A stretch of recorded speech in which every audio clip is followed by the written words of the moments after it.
علشان نروح للفصل الثالث، التعلق. بعد سنة أو 2 الدوبامين لازم يهدى، بس لو مفيش حاجة مسكت مكانه القصة بتخلص. لكن هنا بيطلع البطل الحقيقي، الأكسيتوسين، هرمون العناق.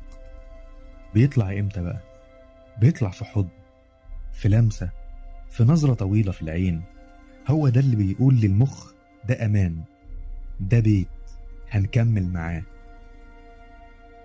ومعاه بيظهر هرمون الفازوبروسين، ده بتاع الإخلاص، بتاع أنا معاك للآخر، هنكمل حتى لو الدنيا كلها ضدك. علشان كده ربنا ما قالش حب ونشوة.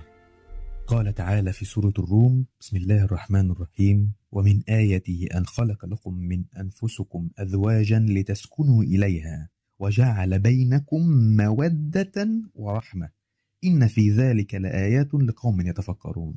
صدق الله العظيم. مودة ورحمة، علشان ربنا سبحانه وتعالى عارف إن ده اللي بيعمر البيوت.